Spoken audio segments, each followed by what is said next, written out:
Mēs, vīrieši, sievietēm vienmēr esam bijuši un būsim noslēpums. Mūsu domas, mūsu sajūtas, mūsu nolūki, tas viss šķiet kā neizdibināma mīkla. Un mēs saprotam, ka jūs gribat zināt vairāk. Kas mēs esam patiesībā? Kāds ir mūsu psihotips?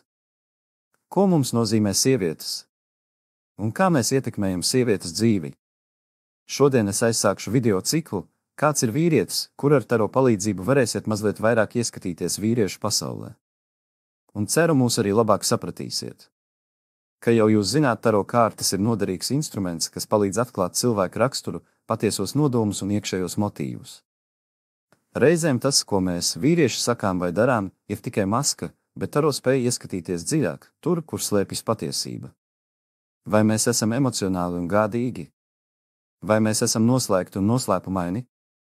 Vai sievietes mums ir svētas, vai varbūt mēs pret tām izturamies vieglprātīgi? Mēs, vīrieši, esam dažādi, vieni ir klusi novērotāji, citi kaislīgi un aizrautīgi. Daži mīl bez vārdiem, bet citi sola un nedara. Bet jūs jau to pašas zināt vislabāk. Vīrieša rīcība nevienmēr ir viegli saprotama, taču katram no mums ir sava patiesība, savs ceļš un savs veids, kā izrādīt jūtas. Jūs noteikti esat saskārušās ar vīriešiem, kuri liek jūsu sirdī pukstēt straujāk, bet arī ar tādiem, kuri atstāja tikai rūgtas mielas.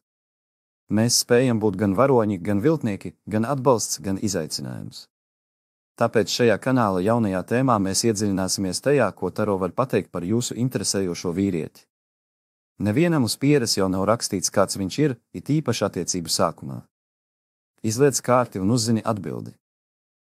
Tomēr, vai turpināt attiecības ar šo vīrieti ir tavas brīvas gribas izpausme? Taro tev nepateiks, ņem ciet vai met prom. Tātad, kādi mēs esam? Šoreiz gan tikai par vīriešiem.